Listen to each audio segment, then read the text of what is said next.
Chapter 20 of The Harbor of Doubt. This recording is in the public domain. Recording by Roger Moline. The Harbor of Doubt by Frank Williams. Chapter 20 Among the Home Folks. The village of Freekirk Head was a changed place. No longer of early mornings did the resounding pop, pop of motor dories ring back from the rocks and headland as the trawlers and handliners put to sea. No longer did the groups of weary fishermen gather on the store steps for an evening pipe and chat, or the young bloods chuck horseshoes at the foot of the Chapel Hill. It was a village of women. True, Squire Hardy, being too old to fish, had remained at home, and Bill Boughton, who was completing details for the immediate and profitable sale of the season's catch, was behind the counter of his general store. He dealt out supplies to the women and children, and wrote down against their fathers' shares the amount of credit extended. But others, day after day, found nothing set against them, and this was due to the promise of help that Elsa Mallaby kept. "It's useless to charge supplies to those who have nothing now with the idea of getting it back from their fishing profits," she said. "What they earn will just about pay for it, and then there they are back where they started, with nothing. Better let me pay for everything until the men get back. Then they will have something definite ahead to go on." No one but Adelbert Bysshe, the rector, Bill Boughton, and Elsa Mallaby herself knew exactly how much she paid out weekly toward the maintenance of the village. But all knew it to be an enormous sum, as reckoned on the island, and daily the worship of Hard Luck Jim's widow grew, until she occupied a place in Freekirk Head parallel to a patron saint of the Middle Ages. But Elsa Mallaby was intensely human, and no one knew it better than herself, as one late afternoon she sat at her mahogany table, looking absently over the stubs in her check-book. She saw that she had disbursed a great deal of money, more, perhaps, than she would have under any other circumstances, but she frankly acknowledged that she did not mind that, if only she achieved the end toward which she was working. For Elsa, more than any one on Grande Mignon, was a person of ways and means. She was one of those women who seem to find nothing in self-communion. Hers was a nature destined for light and gaiety and happiness. To sit in a splendid palace and mope over what had happened was among the last things she cared to contemplate. Being of the pure Grande Mignon stock, she looked no farther for a husband than among the men of Freekirk Head, good, honest, able men, all of them. And her eye fell with favor upon Captain Code Schofield of the schooner Charming Lass, old schoolfellow, playmate, and lifelong friend. The money she had mailed to him had only been an excuse to write a letter. The favors to Ma Schofield were, in great part, to help further her plan. The whole business of helping support Freekirk Head was a flash of dramatic display, calculated to bring her ineradicably before Code's eyes, and everyone else's. As she sat near the window and saw the sunset glow die over the mountain ridge, she asked herself what she had achieved. Apparently very little. She felt the futility of human endeavor and desire. To her knowledge, Code was in love with nobody, although rumor had for years linked his name with Nellie Tanner's.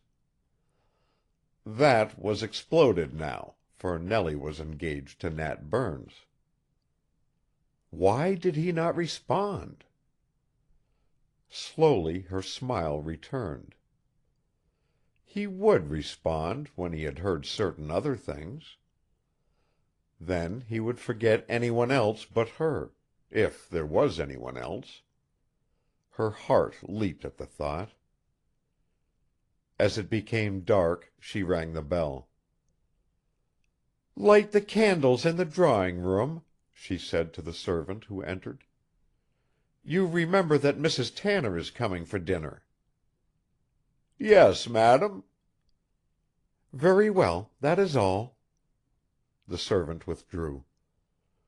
There was nothing unusual in the fact of Mrs. Tanner coming for dinner in the evening to the big house.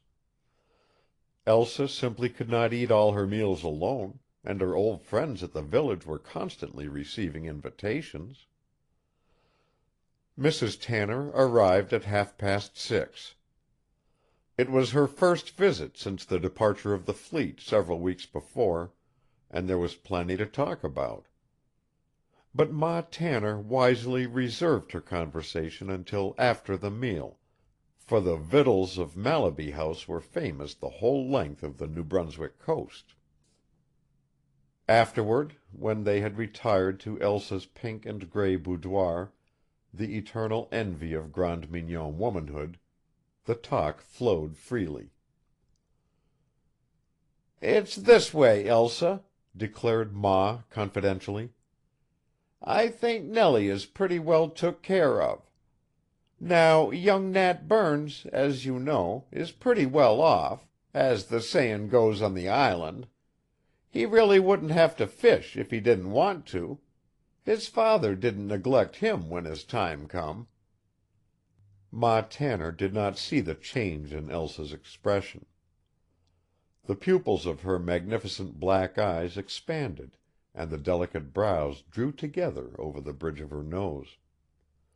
The close mouth, with its ugly set, would not have been recognized by any but lifelong friends.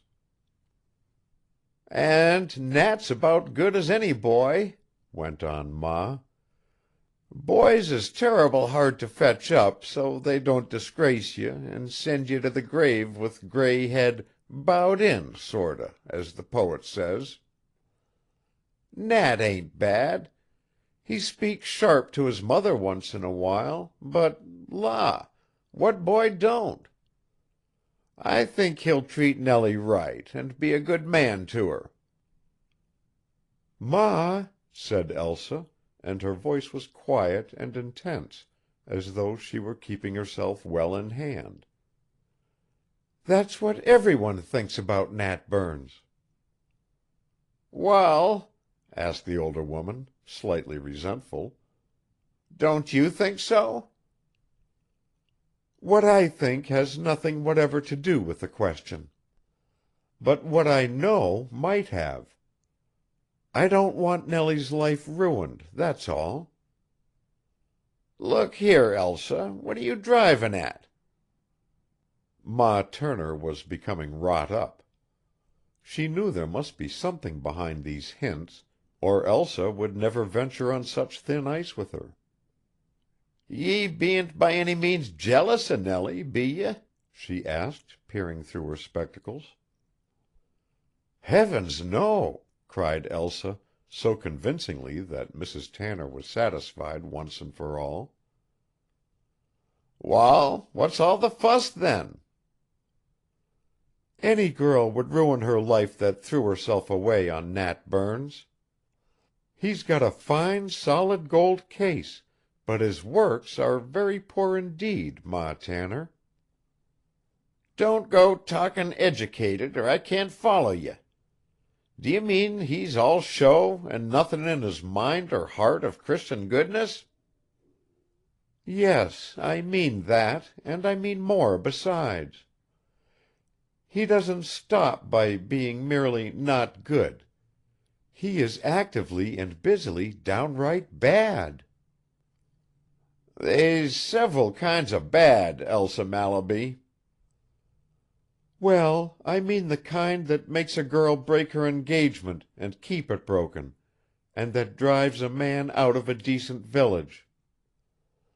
There was a long and pregnant pause while Ma Turner got everything straight in her mind. "You don't mean that he has—" she inquired, her little mouth a thin, hard line. "Yes, I do. Exactly that. I knew the case myself in this very village before Jim died. There are some men who instinctively take the correct course in a matter of that kind, others who don't care two pins as long as they get out of it with a whole skin. Nat Burns was that kind." "Then you mean he ought already to be married?" "Yes, or in jail." "Why isn't he?" "It was entirely up to the girl, and she refused to act." "God! My poor Nellie!" The servant knocked, and upon receiving permission to enter, handed Elsa a telegram, evidently just delivered from the village telegraph office. Unconsciously the girl reached into a glass-covered bookcase and drew forth a paper volume. Then she tore open the message and commenced to read it with the aid of the book. Mrs. Tanner did not notice her. She sat staring into the future with a leaden heart. Such a thing as Elsa hinted at was unheard of in Freekirk Head, and she was overwhelmed. Suddenly she asked: "Why do you hate Nat Burns so? You couldn't have told me that if you hadn't hated him." Elsa looked up from her book impatiently, quite oblivious to the wound she had caused. "Because I was very fond of that girl," she said, and went back to the translation of the message. Suddenly she sprang to her feet with a little cry of dismay, and rang the bell. "Annette!" she cried. "Annette!" The maid rushed in, frightened, from the adjoining room. "Tell Charles I am going to St. John's tomorrow, and to have the carriage at the door at 6:30. Pack my steamer trunk immediately. Great guns! Why isn't there a night boat?" The maid flew out of the room, and Elsa, still doubtful, retranslated the message. Mrs. Tanner, taken aback by these sudden activities, rose hurriedly to go. This sudden flurry was inexplicable to her. Since the departure of the fleet, Elsa had not as much as hinted leaving Freekirk Head. Now, in a moment, she was beside herself to go. "I hope it isn't bad news, Elsa," she faltered. "Well, it is, Ma. It is. But only in a business way. A little trip will straighten it up, I think." And she was courteous but indefatigable in hastening the departure of her guest. Chapter 21.